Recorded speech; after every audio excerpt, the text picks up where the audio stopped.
बाहाघर दिन वर्षा हेले यह शुभ ना अशुभ आसतु जानिबा भिडियो माध्यम देखु बाहाघर दिन जदि वर्षा हुए यह निश्चिंत भाव में शुभ। बाहाघर दिन जदि वर्षा हला ताले आपण माने यह भी धरि पारंती कि भगवान को ठारू आपण को आशीर्वाद प्राप्ति हैला। सेपरि बाहाघर दिन जदि वर्षा हबो ताले यह शीघ्र संतान प्राप्तिर संकेत। आपणकर दाम्पत्य जीवन सुखमय हबो, मधुमय हबो, गोटे स्ट्रॉन्ग बॉन्डिंग हबो स्वामी और स्त्री भितर संपर्क निबिड़ता रहिबो। देखंतु जेमिति गोटे सुखी गंठी पड़ी धरतु यही लुगारे गोटे गंठी पकेबे आपण सुखिलारे गंठीटे पड़िबो एमती ताकू खोली परिबे आपण माने बहुत आराम रे सहज रे खोली परिबे। किंतु जदि लुगाटी ओदा थिबो आ ताकू गंठी पकाजिबो ताले आपण माने खोलिबारे आपण बहुत समय लागिबो बा बहुत कष्ट हबो। ठीक से भली विवाह समय वर्षा हवा ओदा गंठी सहित समान।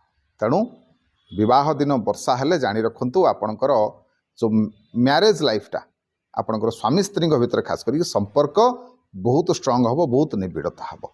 वीडियो भल लगिले वीडियो को लाइक करिवे, शेयर करिवे, चैनल को सब्सक्राइब करने को अनुरोध। जय जगन्नाथ, जय शिव शंभु।